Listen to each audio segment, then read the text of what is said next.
Nau mai, hoki mai, and welcome to another episode of our Mind to Mauri podcast with Tahi Springs of Tau Mauri me Tahi. Thanks to our awesome sponsors BC More and Number One Electrical for bringing you this episode. Kia ora tātou e te whānau, welcome back to another episode. Ko Tahi taku ingoa. Today I'm joined by my really good mate Tim from Taonga by Timoti, and I'll let him introduce himself in a minute, but firstly, as always, I just want everyone just to take a nice deep breath. And just notice all those thoughts that are running around your head. There might be thoughts of the past that you can't change right now, or thoughts of the future, which aren't happening right now and may not happen. And just allow them to go quiet just for this moment, so you can take in all the gifts that this podcast is about to offer.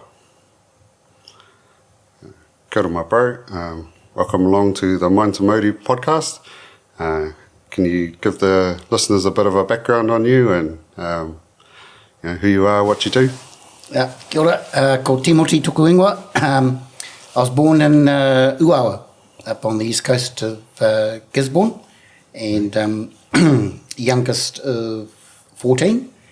And brought up with 11 sisters, and so quite spoilt, really. Yeah, my mum is Ngāti Mahuta, Tainui Waikato Maniapoto, and she didn't really raise us to speak reo, so my reo was pretty non-existent. My dad, Ngāpuhi Ngāti Parau, and we called him Patu Pairehe because he was about 5 foot tall, blonde hair, white skin, blue eyes. Yeah, so kia ora, and it's really good to be here with my bro, Tahi. Yeah, awesome, bro. So now that we're sort of angling this podcast towards trades and focusing on trades, you've been a tradie in the past. Do you want to give us a bit of a background on how you got into the trades and where that led you? Yep, so when I was about 15, I got a scholarship to attend Otago. And so I moved down there when I was 15 and then did a farm management degree. While I was down there, of course, building maintenance was one big thing. So that's where I got my love for doing carpentry. So awesome. I never pursued the farming career, but went straight into carpentry and did my time with Lockwood. And then after 4 years doing work as a builder with Lockwood, switched to plumbing when I moved to Wellington, and then did my rest of my trade in plumbing. So have both building and plumbing experience. Awesome. No wonder you know how to deal with the shit. Yeah, good one. And from there you started your own company? Yeah, yep. Right? So I've pretty much worked for myself since I was like 25. And from there just did a lot of things. Had a bit of a break from building and plumbing, got into commercial diving. When I say commercial diving, more on the scientific side of it. Yeah. So did that for several years. Taught diving as well with my paddy ticket. Became a instructor and did that for about 2-3 years. And then from there decided to get back into the building industry. And then we contracted for a company that was bringing in American shingle roofs, which was quite new here in New Zealand. And then that really took off. So we did that for about 5 years, up until the earthquake in Christchurch, where when the earthquake struck, we decided to go and help with the rebuild in Christchurch. So did that for a couple of years as well. Yeah, awesome. And I know in the past we've talked about it, and you used to take on a lot of young guys that, had various pasts and give them a shot at the industry. Yep. Can you elaborate a bit more on that? Yep. So my wife and I, she's a social worker by trade. She was born in the Congo, in Zaire, and her father and mother were missionaries over there, dad being a microbiologist and mum being a nurse. So she was brought up, right in the thick of it. Yep. She was over there when they had the Tutsi Hutu uprising, so she's seen a lot of ghastly things. Yeah. So when we hooked up, she was at the time working in Nelson for a company called The Hub, and they worked with a lot of young people who were keeping them out of the sort of out of prison. Now they've got a big rap sheet and they weren't quite adults. So she approached me and said, hey, look, could you give some of my young men work? So we thought, crumbs, be a good idea. So in that short period of about 5 years, had 12 guys come through and work with us, and all of them pretty much successful except a couple, but it was pretty good, introduced them to the country really. They'd only been brought up in Nelson. A couple of guys had been brought out country and hadn't really travelled through the North Island, so it was a really good opportunity to spend time with these young fellas. Because I come from a large whānau as well, I was able to actually give some of my nephews work as well. So I travelled all over New Zealand. Oh, that's awesome. And from my experience with you, that's the kind of big-hearted person that you are, always helping others. Just to give the listeners a bit of a background, the day I met Timoti, we'd gone to get a piece of Pounamu for our baby's headstone, and I just wanted a little piece to insert in the headstone and a taonga for each of my kids to wear from the same stone. And I'd been there about probably not even 15 minutes and the varuhia goes, have you thought of having a Pounamu headstone? I was like, I can't afford that, just need that little piece. He goes, no, I'll go up the river, I'll find you the right size Pounamu and I'll give it to you. And I was like, you sure? He goes, we're whānau now, we're brothers now, and never thought we'd grow to be the good mates that we are now, because I was living up the North Island at the time. And when I came to pick it up, he'd also carved me this mere that you see in the background, and it's in the background of most shots that I have, or it's in my hand if I'm in the water.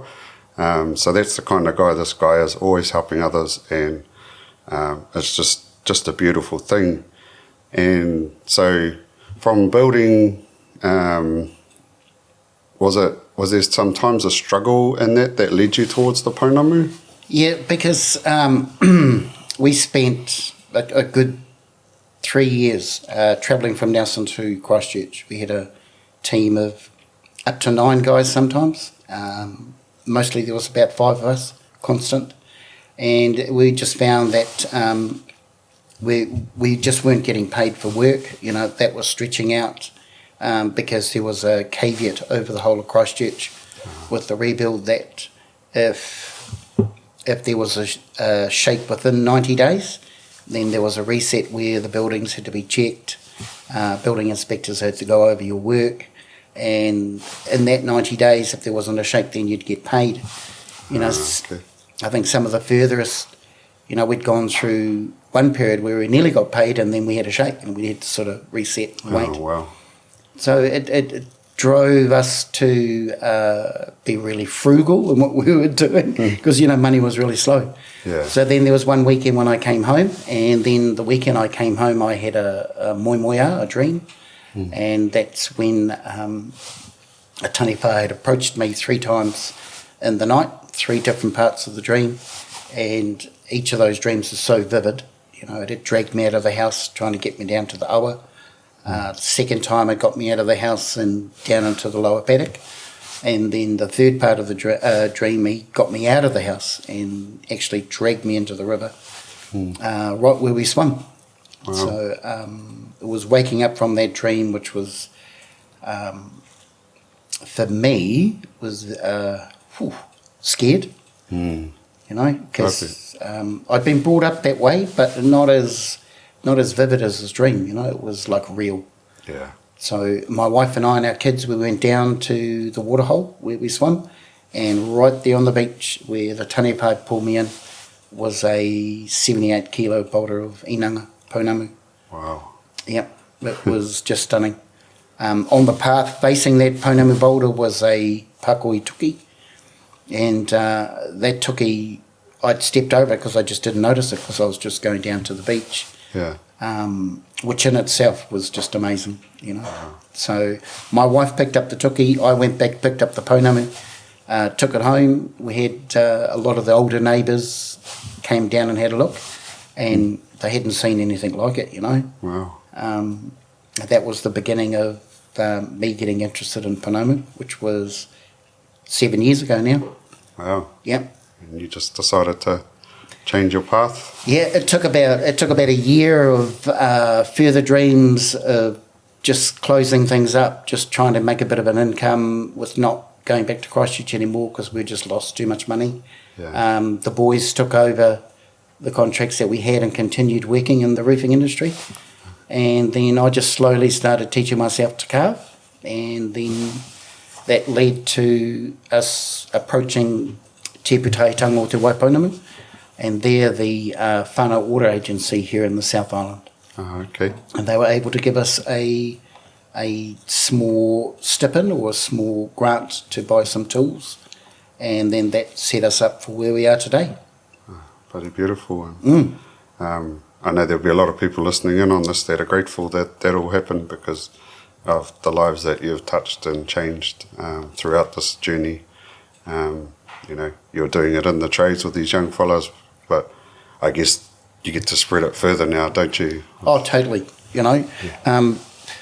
With Pounamu, it's the Pounamu itself that draws people because it's such a Wairua stone, It has a life of its own, and when we deal with Pounamu, especially Taonga, that is passed down or has been within the family for even a short time, whoever has touched it or worn that Pounamu, they themselves, their essence, their Wairua, is now soaked into that Taonga.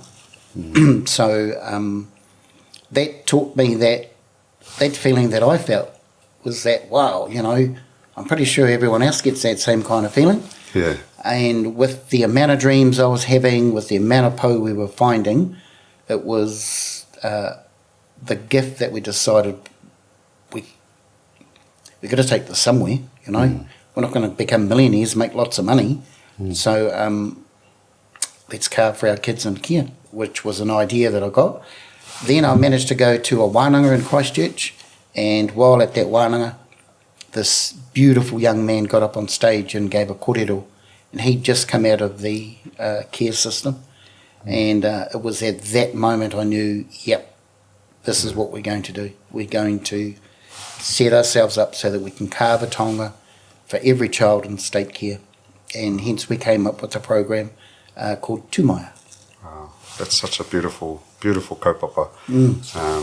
And for these kids in state care that obviously don't have a lot, for you giving them something that is something for themselves must be, empowering for you as well as empowering Oh, yeah, for them. totally. Because a lot of children who are put into care, they take a personal bag, but they don't really have anything that belongs to themselves. And that Pounamu taonga is something that not only carries them, but carries me and carries my story, carries the story of everyone who's supporting us. And once they get that taonga, it already has all this beautiful wairua that's been heaped upon it. Yeah. And these children have a place where they stand pono, and they know that they're loved, thought of, and respected. So with that, when you say they stand pono and they feel the mauri of that Pounamu, can you give us a little bit more of a background on the whakapapa of Pounamu for listeners that may not understand what Pounamu is and why it's so sacred to us? Yeah, so for my tainui whakapapa, Pounamu himself was a star, and he was born in Te Ikaroa, his father being Tangaroa, and his mum being the fifth youngest daughter of Henenui Te Pō. Pounamu himself, as a star, didn't actually do as he was told. He was a bit cheeky, a bit like you, bro. And so his dad got a wee bit pissed off with him. Oh, shouldn't have said that word, wee bit tucky with him. So said, you can go be with your grandmother. So Pounamu did. He came to live with his grandmother.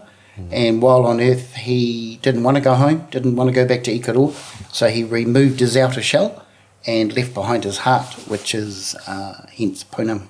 Beautiful. And then from those stories we have, the atua, the essence of ngāhue and Pounamu. And Pounamu being the story of how Pounamu the fish, has come down to settle in the South Island. And South Island being now the only place really where you find Pounamu in New Zealand, hence why it's called Te Wai Pounamu. Beautiful. And just to clarify, his grandmother was Papa Tōnuku? Aye. Yep. Yep. So that's a beautiful story, and can see why it's so hard if it's the heart of a star. Yeah. Aye, yeah, it just changes everything really, because here we have an essence that belonged up in heaven, and so when we wear it, it gives us that connection through our mata ora, through our face, through our breath, through our hou, up through our hair, right up and ascends into heaven. So it's all about that connection once we wear Pounamu to our atua and to our whānau, to our whakapapa. It's all connected. Beautiful.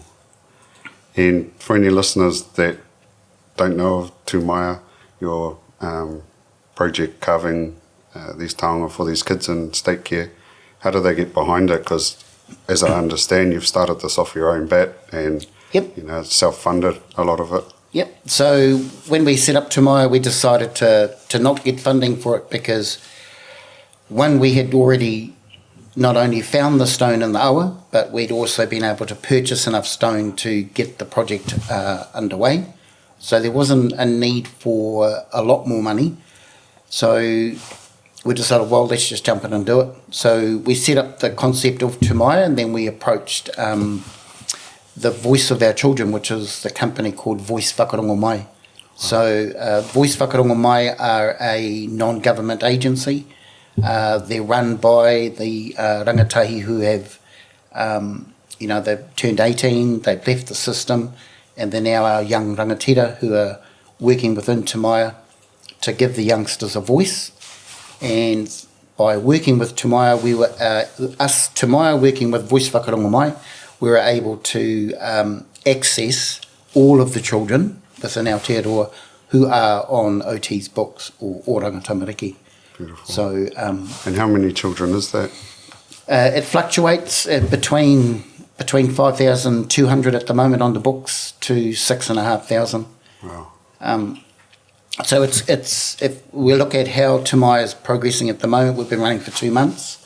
We've done the first 200 taonga in those 2 months, and I realised that crumbs, if I do 100 taonga a month, that's going to take me 10 years just to do, the taonga for the 6,500 children. So now what we're going to do is try and change how we do things. We're going to bring in rangatahi who can help do the carving.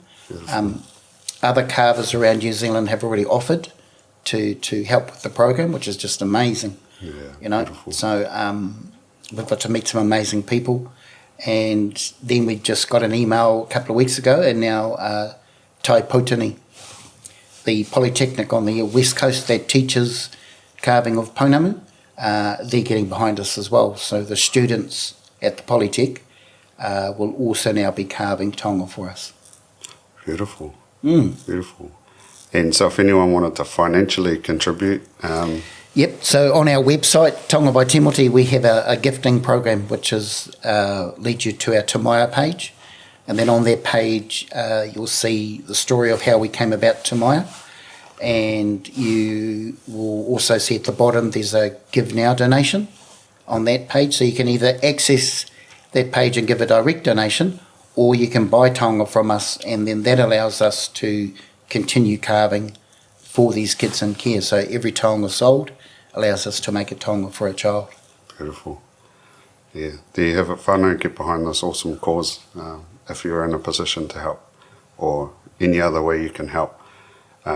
Recently, my company, Number One Electrical, we've kicked off in the Nelson area, and one of our first projects was to come out and do a koha project for our man here to give him the lighting that he needed and the power that he needed, so he doesn't have to go inside anymore for a cup of tea. He can make it out there and carry on and see what he's doing. Yeah, I know, it was a bit terrible, but it's, for the last 5 years I've just had a extension lead running out to my workshop, so we drive back and forth over it, and had a hose that ran out there and brought me water.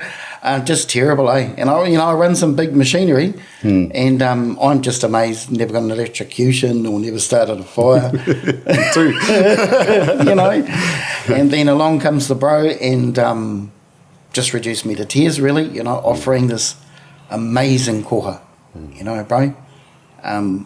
Koha number 1 electrical came. We dug the ditch, did all the power cable, did all the electrical hookups and connections in my workshop and my wife's workshop as well. So it was mean. Really reached the heart. And so with all of these companies like yourself, number 1 electrical and the Polytech and other carvers and myself, all of the koha we're doing is directed to our children and care. So that aroha, that love, that feeling, that wairua is already such a positive space. It's just going to explode and work, and it is. It's absolutely working. It's just amazing. Yeah, and that's the beautiful thing of, the way the universe works and Wairua works, that if you're giving, you receive. Yep. And sometimes it doesn't come back straight away, but I never forgot that first day when I met you and you gave me that koha that couldn't have a monetary value, and that's just that coming back. I was actually quite blessed that I could finally, give back to something that really touched me. So my bro. Yeah, totally, eh? Because you just can't beat koha, It operates on a different level. Yeah. When you pay putia, when you pay money for something, it's given that value of the money. Yeah. So whether it's $1, $1,000 or $1 million, that's its value. But when it comes to Taonga, when it comes to koha, that value is absolutely over the top. Yeah. Because you give your best. Yeah. And if we go back how we traded with our tupuna, and our tupuna how they traded, that's what koha was the giving of your best, and you asked for nothing back. Yeah. So it works as that kind of tradable commodity, of which Pounamu was traded, and I know it works today because we've gifted so much, and yet it just pours back in the door. Yeah. No. As long as it comes heart first, Absolutely. Comes from the manoa. Yeah. Yeah.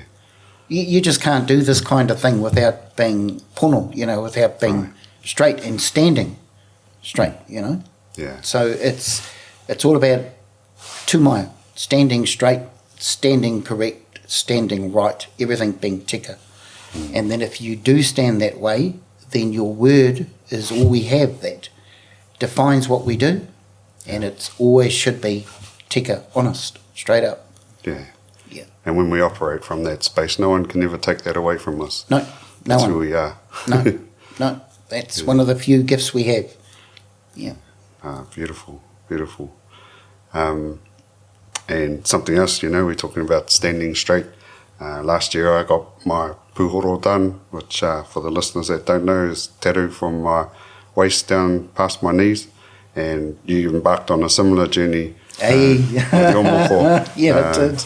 Do you want to just tell us about how that came about initially? And Yeah. So I tend to think as outward as I am and as friendly as I am, I'm also quite shy. And me being the youngest, I was never really the one that was always out the front, which is cool. Peeling the potatoes at the marae, helping with the dishes at the marae, being in the back, which is cool because then I can get up to mischief, And for me, when I thought about my mata ora, it just happened one day where I just thought, right, I think it's time I better get a mata ora, and I'll talk to the bros. So rung back home to my bros in Tainui, and they're all part of Te Rākahu Māria o Te Kingitanga. So they are the personal guard of Te Heitia Potato, and there's 12 in the group. And they said, yeah, definitely, it's time for your mata ora, bro, because at the time I had, while carving Pounamu, had made contact with my Tainui whānau, and was able to cement my relationship with them through my whakapapa of my mum, who was Ngāti Mahuta. So with that, I was able to carve about 18 mere for the kingitanga, supply Taonga. We're able to carve some quite unique pieces for the kingitanga as a cementing of peace between iwi, and then that gifting happened at Rangariri, which was quite a honour to be there actually. And so when I got my lower half of my face done, while being there, which is the physical part, when you get the lower half of your mata ora done, it's all about, that's where you eat your food, that's where you breathe, that's where you talk. And so it was time for me to get the top half done, which I did this year, which is my spiritual part. Because dealing with Pounamu, you're dealing with Wairua, with a spiritual entity, and I had to acknowledge that that is my craft, and to give myself a standing point, really, because I cannot stand true with my mata ora exposed. Okay, so I have to be tika. I have to stand true. When I gift Taonga, it's done in the right way. Because I carry my tupuna with me, beside me, and on my face. And that's been one of the biggest blessings, was getting my mata ora done. Beautiful. Yeah. And for those listening in that aren't watching this, so when we talk about the mata ora, it's the full facial moko that links us back to our ancestors, our roots, and we believe that these taonga are already on our bodies, and our kaita just bring them to the surface for us. Yeah, true that, brother. And you see a lot of people in the streets that have them, or whānau that we know that have them, and I don't think I've seen a more gentle and soft feeling one as you, and it really suits you, and it suits your cheeky personality. It does. Looks like it's always been there, as they always do when they get put on. So yeah, I think it was a absolute blessing for you. And, Yep. Yeah, knowing that it helps you protect you and keep you safe while you're doing your mahi. Yeah, definitely. It's always there. It's always there, and in times I forget it. But have a look in the mirror, and it's like, whoa, that's me. Cool, bro. Yeah, but it's one of, even apart from my taiaha, which was carved for me by the kingitanga, my mata ora is something that I'd never thought I'd do, because it immediately put me in front of people. Yeah. It's opened the door for conversation, really. Good conversation or bad conversation. People take it on board that they have the right to come and say something to you, which kei te pai, that's their feelings, awesome. But for me, it's given me a lot more strength to be able to cope with what I'm doing. Yeah, that's beautiful.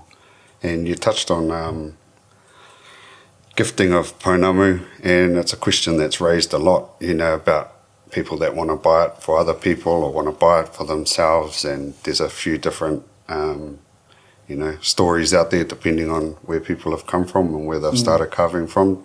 What's your view on that? So for me personally, we did a lot of research on Pounamu and how did our tupuna use this resource. So they used it not only as a resource within their own iwi, but they used it as a resource as trade. So they traded Pounamu for birds, for ika, for fish, for rako, for tohura. It was a commodity that was highly prized and was traded from the top of the North Island to the bottom of Stewart Island. The pockets of Pounamu which are in the South Island is Nelson, West Coast and Southland, and all of those pockets were actively sought and traded. So when it comes to buying Pounamu for yourself or buying Pounamu for someone else, you have every right, you can do that, because our tupuna did the same thing. For me, we found out that it said when you come to get Pounamu that you shouldn't buy it for yourself, that someone should gift it to you. That came about sort of round about in the 30s, around about the same time that Coca-Cola brought out Santa in a Coca-Cola suit.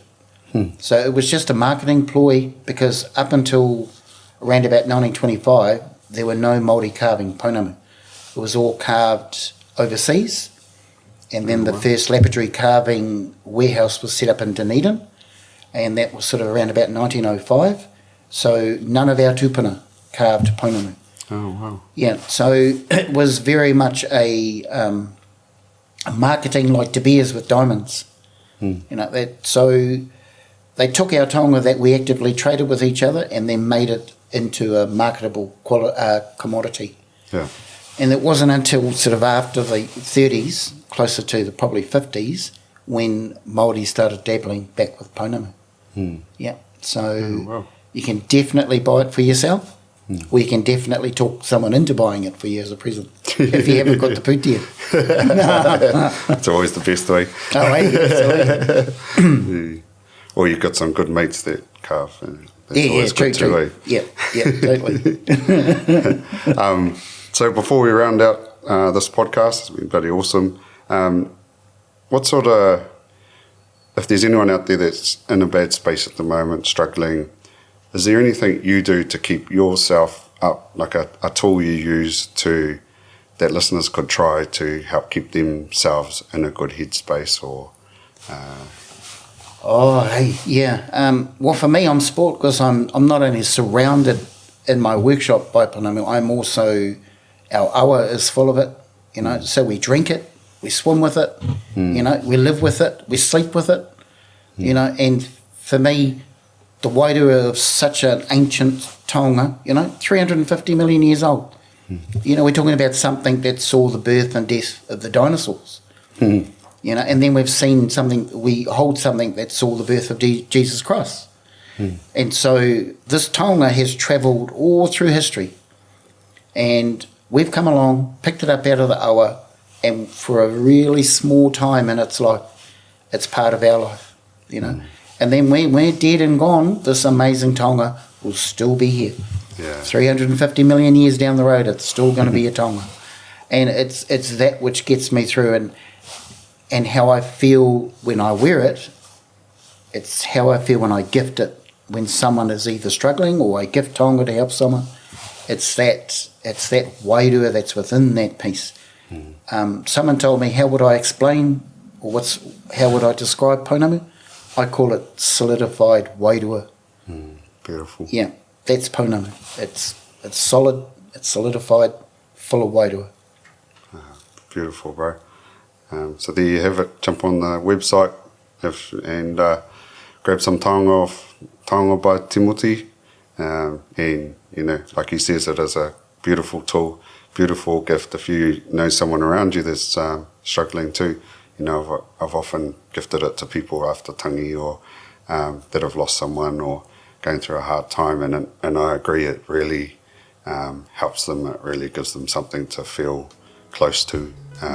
You know, most of us wear it as a pendant, sits over our heart. So you're going to get a better connection to something that is so sacred. So, amen, brother. Beautiful. And thank you so much for coming along today, taking the time. Ka pai, bro. It's been awesome. Nō reira, ko motu tēnei kōrero o tēnei wā. This concludes another kōrero for this time. Visit our website, taumaurimetahi.com, or click on the link in the show notes to sign up to our next free bi-monthly webinar. And don't forget to follow Tau Mauri Me Tahi on Instagram and Facebook to stay up to date with all the exciting offers we have coming your way. Noho ora mai.